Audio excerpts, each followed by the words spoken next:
When you first look at this place, whether in a photograph or from the deck of a slowly passing boat, it doesn't feel real. It feels like a glitch in the matrix of the ocean.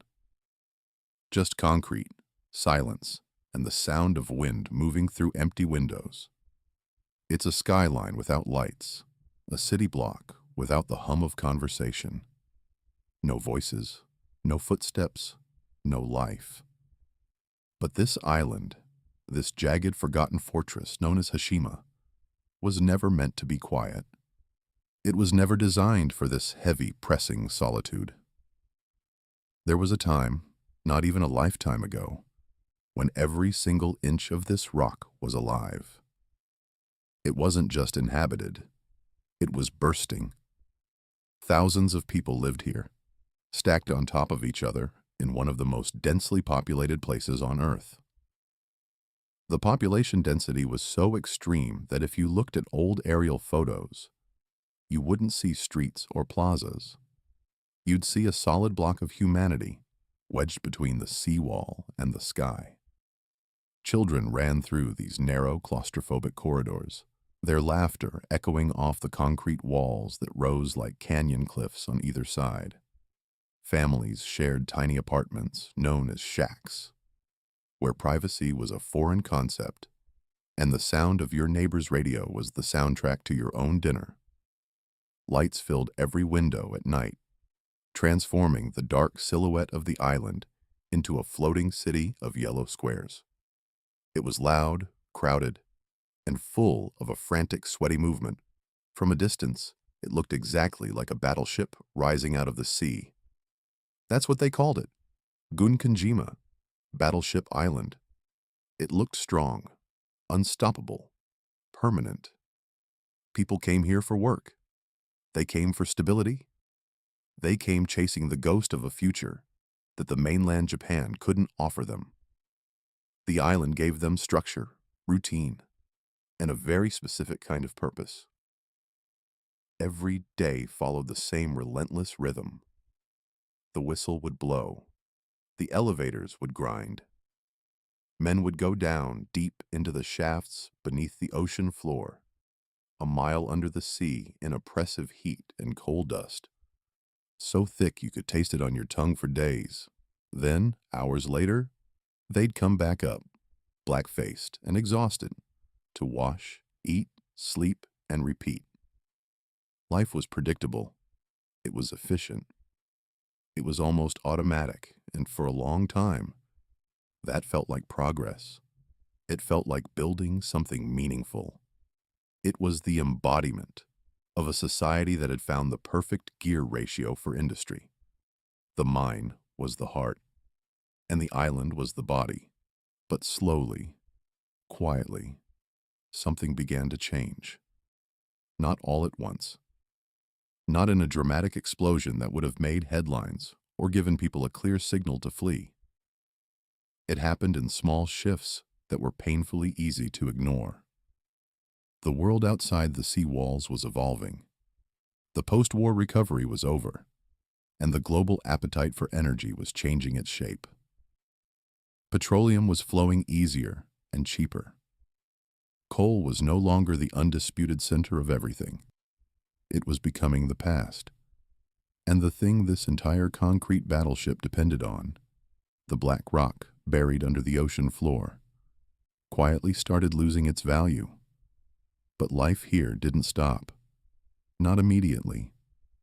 That's the trick of decline. It wears a mask of normalcy. People kept going. The same routines, the same schedules, the same привычная habitual life. The whistle still blew. The baths were still hot. The small, cramped stores still sold their wares, because when something has always worked, you don't question it. You trust it. You assume the foundation is solid simply because the walls are still standing.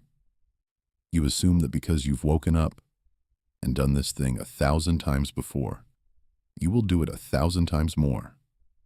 It's a contract you sign with the future, without reading the fine print. In 1974, the mine closed. The official announcement came.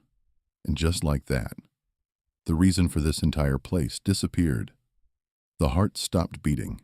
The evacuation wasn't a slow migration over years. It wasn't a gradual fading. It was a collapse of purpose that happened almost overnight.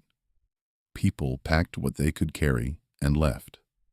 They didn't have room for the furniture, the dishes, the black and white televisions, or the children's toys. Those things belonged to the island now. They belonged to the life that had just ended. The same buildings that once held thousands of lives became empty shells in a matter of weeks. Rooms stayed exactly as they were. It's one of the eeriest details of the modern ruin.